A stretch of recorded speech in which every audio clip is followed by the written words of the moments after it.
welcome to On the Spot Review. I'm going to review Bayonetta 2. I just beat the game last week, I just got off of it, and I kind of want to talk about it because this was a game I returned to after years of playing it on the Wii U on normal, and I played it on hard this time around. And I beat Bayonetta 1 back in January, February, so I wanted to see how I would experience the game, knowing what I knew in Bayonetta 1 and seeing if Bayonetta 2 is even better or worse than what I remembered when I first played it. Bayonetta 2 is actually a very, very thrilling game, and I found a lot of times in Bayonetta 2 that I just could not put the controller down. It is a very snappy and responsive and fluid game. It's very fluid, it's very fast moving, it feels very satisfying. It's the most satisfying hack and slash I've played in a while. And that's not including Devil May Cry 5. Devil May Cry 5 is in league of its own, I guess. But Beta 2, I think, is the most fun I've had, where all of its flaws that it has, I was able to ignore those because Bayonetta 2 offers so much rewarding and satisfying gameplay that I never found myself playing it and thinking, man, that part sucked. This is terrible, whatever, or just thinking negatively about the game, because the game is oozing with style, personality, and charm in its own way. A lot of people compare it to 1, saying that it's the easiest Bayonetta game, and the story is a little bit lackluster and a little bit more of a little bit of a repetition of Bayonetta 1 and all this stuff. A lot of people compared it to 1, and I kind of see the comparison. I think 1 is a more challenging game. And I think that's mostly to do with the fact that Bayonetta 1 gives you easy or normal at the start, and in Bayonetta 2 they give you easy, normal, and hard. So I think both those games scale their difficulty slightly different, because Bayonetta 1, they wanted you to have challenge and they wanted you to get through the game so you could play on hard, where they just remix the enemy placements. Because they wanted to get through that game first and enjoy it, because you're going back in with your current XP, your current health, your current moves that you unlock, etc. So obviously on hard in Bayonetta 1, they want to push you a little bit more. Bayonetta 2, you could just start your game on hard, so I feel that would be a little unfair to have hard play like hard in Bayonetta 1. I haven't played on Climax in Bayonetta 2 just yet. I haven't played that mode just yet, so I can't compare how Climax is to hard in Bayonetta 1 or how Climax is with the other difficulties in Bayonetta 2. I can't really get into that without playing it, but I do plan on to, so don't worry. I will play on Climax at some point. But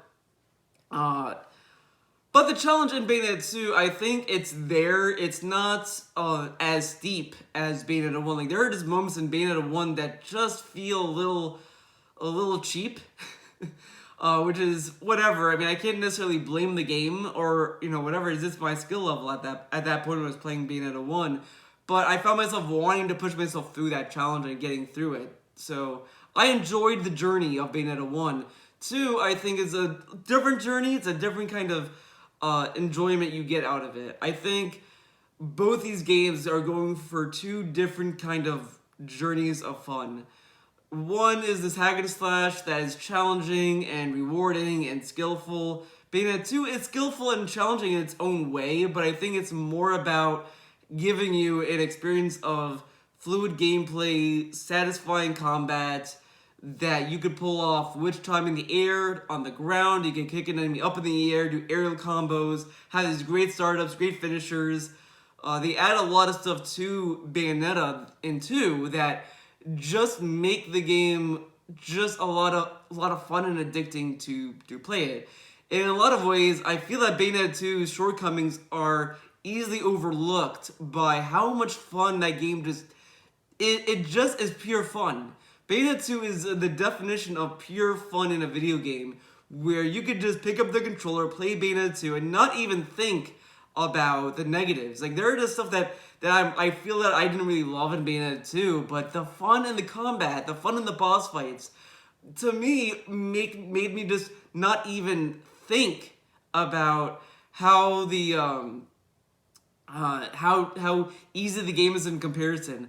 There's a lot of games I played that are easier than its predecessor, or just overall just easy, and it's like, yeah, the story is either solid or whatever, and I just don't really love how easy the game is, whatever. It stands out in some games, but in Bayonetta 2, like, I had to put the controller down to really think about that. When I'm in the moment of playing that game, I'm not sitting there thinking about, oh, this is easy, oh, this would not be how it would be in Bayonetta 1. And a lot of that has to do with what Bayonetta 2 has to offer. Bayonetta 2 also offers, on the Switch version, I don't think it was in the Wii U version, but I could be wrong on that. I don't know. But Bayonetta 2 on the Switch gives you the option to use your amiibos to get more halos or bonus items, what have you. And a lot of people could argue that that breaks the game. The way that I stand with amiibos is that those are completely optional buffs. It's just there to be there. It doesn't really interfere with the overall challenge. And I did use the amiibos in my playthrough, and there is a buffer to them. Like, if you use amiibos in one session, you can't use until the next real life day. It's not like, oh, you have to wait until like in-game hours pass. You have to wait until the next day in real life to use the amiibos again. So they do have some balance to them. Like, once you use them, you use them. So it does have a balanced way to use the amiibos. But I never really found it as a game-breaking thing because I was still strapped on healing items. It wasn't like I was stockpiling healing items in the game. Sure, I got I got a lot. I got the whole technique list pretty much unlocked. However, some of these moves I just have a hard time pulling them off. Like, there's one that requires you to hold one button and then tap the other button or something, and I could never get that to work for me. I don't know. Maybe I'm just bad at games, dude. But some of these moves are just very tricky to me, and I can't really get them. I can get some moves to come out, but just sometimes for me, I just can't get the timing right. I can't get the button presses right. It all depends on the skill level and the gamer. But a lot of the times, the game is just a lot of fun to go through. It doesn't really feel like the one thing that I will say about Bayonetta 2 that I love a lot more than 1 is I never liked the fucking vehicle segments in 1, where you had to either pilot a plane and you had to use the missiles and all that. I never liked those parts of that game because they felt very, very slow and they felt just wonky and annoying. I never liked them. Even when you had to use a turret in some areas, like I think near the end of Bayonetta 1, you have to sit in a turret and just fire missiles. I didn't like that either. A lot of the attacks in that part of the game felt cheap to me. Like, because like the enemy in Bayonetta 1, this is a little rant on Bayonetta 1, but he would do this area of effect move, and I couldn't get out and find a way to dodge it because you're locked in to this area with invisible walls. You get out of the turret, sure, but it does a lot of fucking damage.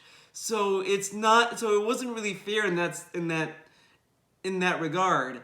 In Bayonetta 2, they did less of that, which I was happy with. I hated the fucking vehicle segments. Get them out of here. But Bayonetta 2 does less of them, and they mostly focus on a lot of hack and slash gameplay, which I think Bayonetta should, because I think Bayonetta 1 and 2 had the best hack and slash combat since Devil May Cry, in terms of how it's satisfying it feels.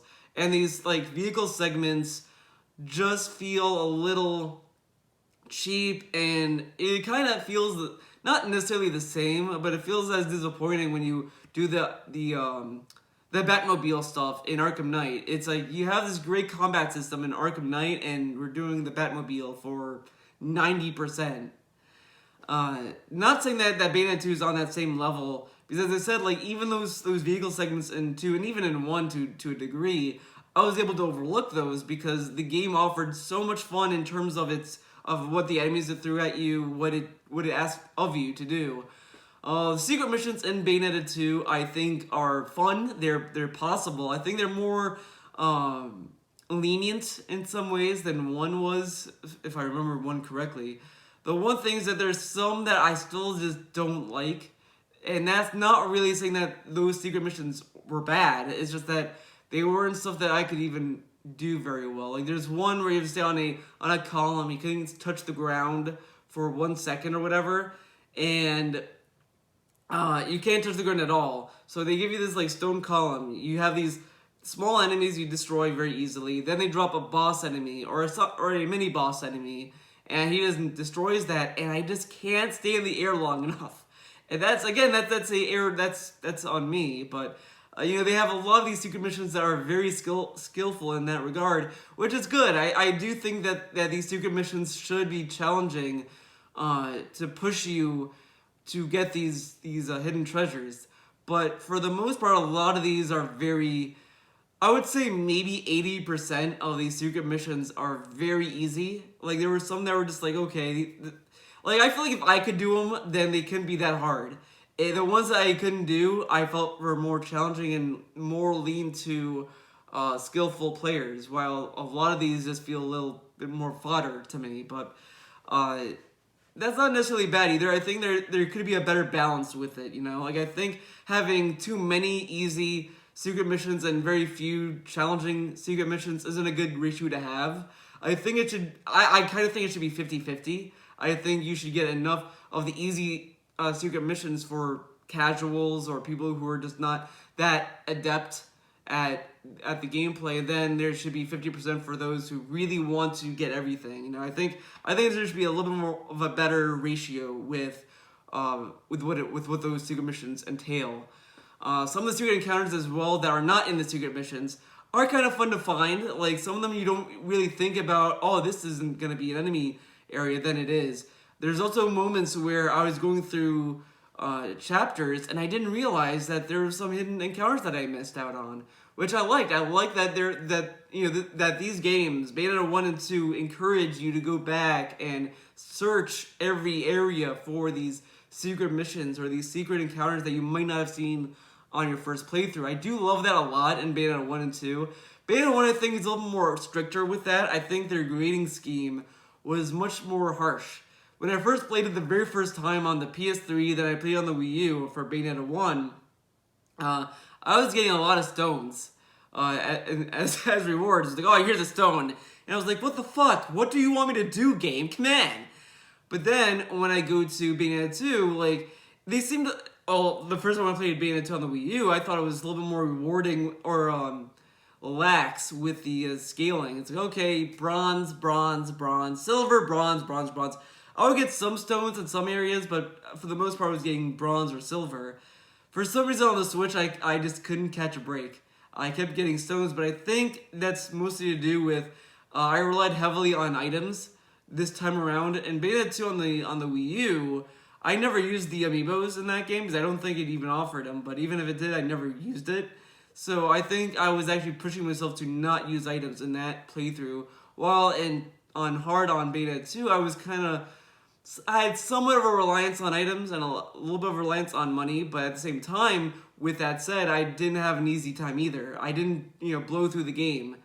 I did die a few times in some boss fights, and a lot of it was just me pushing through and getting better at that game. So that's what I kind of mean, that Bayonetta 2 has challenge in its own way, but overall, I would still say it's a somewhat easier game, but it's a challenge that you're not going to think about actively when you play the game. The story with Bayonetta 2 is another one that people kind of favor 1 over 2. The story of 2, from what I remembered before playing it again, was like, I just thought it was okay. Like, it just was like, yeah, it's just... I know it loops back to 1, and I just thought that was okay that it did that. I thought it was a little cheap in terms of writing. It just felt like that you didn't have to write a lot of the story because it tied in with 1. I played it again and it kind of didn't do that. I don't know what I was thinking when I was playing Bayonetta 2, other than like the only part that 1 really gets into the story was kind of the flashback you go through in Bayonetta 2 and the end when you get that big plot twist. So we will get into spoilers in this review. It's an old game, so okay. So at the end of Bayonetta 2, you find out that the main bad guy in Bayonetta 1 was actually a good guy, and he became evil because he absorbed the evilness from Loki or whatever. And that is something that I kind of, like, when I was going through Bayonetta 2 again, I kind of liked that. I mean, that kind of, had a better impression this time around because I played Bayonetta 1, and it was fresh in my mind. And I was like, and all that kind of had more of a weight to it. And that's not to say that if you never played Bayonetta 1 and you played 2, you're not going to get lost. I think 2's story was designed in a way that was accessible for everyone. Sure, they made a lot of bundles where if you buy Bayonetta 2, you get 1 with it. For the Wii U, it was like a very limited batch of copies that did that. And then on the Switch, I think they just said, fuck it, everyone gets it. So... but at the same time, though, like, I think Bayonetta 2 is designed in a way that people could just kind of jump in and they don't really need to know the events of 1. However, 2 does give you incentive to go back to 1, which is pretty cool. Like, I've never seen a game actively give you incentive like that, because Bayonetta 2 ends literally with the Bayonetta 1 logo. So it's pretty much saying, okay, you beat Bayonetta 2, now play Bayonetta 1. And it's like, wow, I've never seen a game literally like kind of tell you to go back to another game. And I think that's kind of the charm that I kind of realized with Bayonetta 2, that I think a lot of people underappreciate with 2, or just didn't realize. Bayonetta 2 literally is a game that leads you to want to play 1.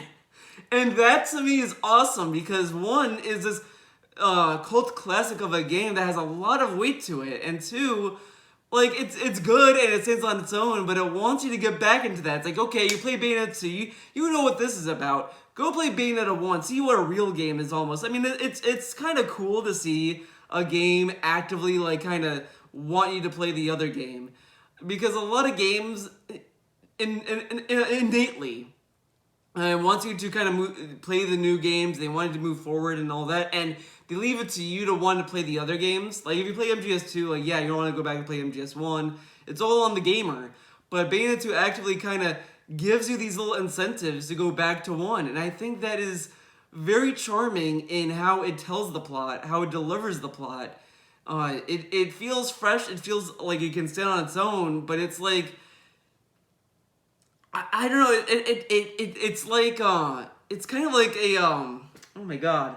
This is gonna sound really dumb, and I hope you understand what I'm gonna what I'm talking about.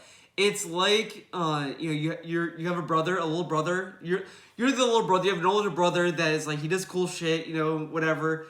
And everyone's like, oh man, you're his younger brother. That's cool. Yeah, man, you're the next generation. He's like, yeah, I'm cool, but look at my older brother. Look at him. He's pretty cool too. Look at him. And it's kind of like that. It feels like Bayonetta 2 is just kind of. It's kind of like, yeah, go back to the old game. Go back to Bayonetta 1, play it. Yeah, you like this game, go back to play Bayonetta 1. So it's charming to see a game kind of promote an older game. I just don't feel like you see that a lot in games, especially in like these prequel, sequel type of games.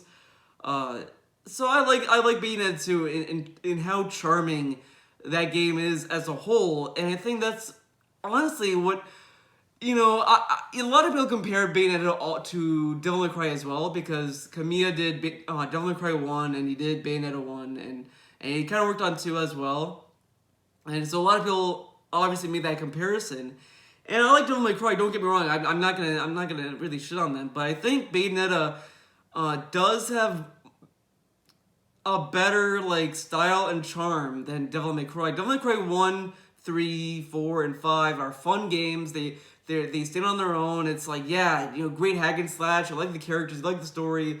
It's great for what it is. But Bayonetta is this charming game that I really think about that game more and more every time that I play it and I put the controller down. I think about it. I played Devil May Cry. I played Devil May Cry 5 a lot, but it's like I kind of go back to it because I love the bloody palace of it. I love the gameplay of it, but. I found myself easier to put that game down than Bayonetta. Bayonetta, it just has a better impression on me. Like, it's kind of in my mind a lot. And games that do that to me always have a special place in my heart. Like Skullgirls, Bayonetta, obviously, No More Heroes, Metal Gear, Wind Waker, all these games, they have very like special places in my heart because I think about them all the time. I think about these games because they have these quirkiness, these charms to what they deliver, what they offer, and I think Bayonetta 2 does have a lot of that, and I think that is kind of what is fun about it, you know. And I think when I got to the end of Bayonetta 2, I found myself really getting invested with the emotions, with what was going on. I got kind of emotional with the stuff with Bayonetta and her mom, Bayonetta and Balder, Bayonetta and her dad. You know, that kind of stuff was charming and kind of like, oh, you know, this is kind of a nice scene. It's not like, yeah, fuck, let's kill things, let's destroy things. It has a nice, charming story and characters to them, and I think Bayonetta 2 does that very well. So I really enjoyed it. I think overall, I think the game lasted very well. I don't think it didn't feel dated to me. It felt very relaxing and fun. Like, I could definitely see myself going back to 2 now that, you know, I have it on the Switch. And, you know, I love the bonus modes you unlock. Like, you get the witch trials you get for beating the game, and that is a lot of fun. Like, it's kind of like a Bloody Palace, but those are a lot of fun. Like, you're just going through these, like, gauntlets of enemies, and it's just a blast to play those. And I also played it with a different character. I played with John, and I was thinking that these other characters you get in Bayonetta 2 would just feel like skins. Like, oh, they're gonna play like Bayonetta, but it's gonna have like white hair for John and whatever. But she has different timings with the witch time. Some characters don't even have witch time. Like Rodin, I don't think has it. I don't know if Rosa has to have witch time. She's whatever. But a lot of these characters act differently with how they work with. And I feel that when I was playing as Jean, I played at the end of my stream. I think Jean feels like a very skilled character. Like, she's a character that if you got really invested with the system of Bayonetta 2 and you really got into the witch time and the dodging and all that, I think Jean is a character that really challenges you in that game. Like, it feels like a more challenging character. In some ways, maybe I would say that Jean plays a little bit like Dante. Like, Bayonetta gives you a more well-rounded, balanced experience, and then Jean gives you a more of a challenging experience. So when I do Climax, whenever that's going to be, I'm definitely going to do it as Jean, because I want to see how different the game feels with that character. So, if I were to rate Bayonetta 2 on the Switch right now, I would give it an 8 out of 10. It is a very fun game. It has flaws in it. There's some stuff that hold it back, sure, but it is such a fun game. You're not going to really pay attention to them. So, I give it an 8. If you haven't checked it out, definitely check it out. It's a fun game. I cannot recommend Bayonetta 2 enough. It also has co-op multiplayer, which is great. Like, oh, you know, before I wrap this video up, I'm gonna just gush about the fucking co-op in this game. You know, when I played on the Wii U, I thought the multiplayer was the most underrated mode in that game. People dropped it, never went back to the co-op. And I just don't get it. Sure, maybe the lag was not great and people didn't like how laggy it was, whatever, but I would put up with it because doing these gauntlets of enemies with a friend or with a stranger is so much fun. Going in with someone that's either Rodin, Bayonetta, Jean, what have you, and you're going in and you're both beating enemies up. You're competing with for a better score. It is a lot of fun to do that. You know, I recently played it with my friend as well. I did it for a few weeks, and it is a lot of fun. And they kept it being Bayonetta 2 on the Switch. I was so relieved because I was afraid they were gonna remove it because it's like, well, no one really cared about it, so let's remove it for the Switch. And they didn't. They kept it. I love it. I hope Platinum Games, Kamiya, if you're watching this, keep the co-op mode, please. I loved it. I loved it in 2. I get sad that no one does it. The Switch version is pretty much dead as well, but it's such a fun mode. Like, more people should have played it. I mean, please, guys, if you have any plans to play Bayonetta 2 and you want to do the co-op, hit me up. I will play with you. I love the multiplayer. I love the co-op. It is so much fun. It is addicting. You get verse cards, and the best part is, you don't have, like, let's say you just bought the game. You haven't played the story just yet. You did the prologue, whatever. You go online, I invite you to my game. you don't have to worry. We can play the verse cards that I unlock, and you don't have to worry about, oh, well, I didn't have that unlocked, so it's not going to let me play it. You will be able to play it. You go with whatever the host has. I love it. I fucking loved it. Honestly, the co-op multiplayer really makes it good to me. I really love it. I loved it. It's, you know, the one thing I was really disappointed with Devil May Cry 5, the biggest disappointment in that game, other than you can't play as Lady, Trish, or Virgil, is that you cannot invite people to co-op. Like, what the fuck? Okay, this is a little rant on Devil May Cry 5 now. Why do we have random co-op, but we can't do Bloody Palace with inviting co-op? You can't even invite our friends to our sessions. Capcom, what the fuck? You have this multiplayer set thing in the game and you didn't think about, like, come on. Bayonetta 2 had it on the fucking Wii U, and you can't add that on Devil May Cry 5 that came out 2019 current year? God damn it. Co-op is the best. Love co-op in Bayonetta 2. Shame that Devil May Cry 5 doesn't do it correctly. So that's a little disappointment with Devil May Cry 5. But Bayonetta 2, they did co-op right, and no one plays it. What the fuck is wrong with you? If you have a Switch, you have Bayonetta 2, and you didn't do the co-op, what the fuck? Come on. Come on. I love the co-op, and no one plays it. What the fuck? Alright, that is it for this video.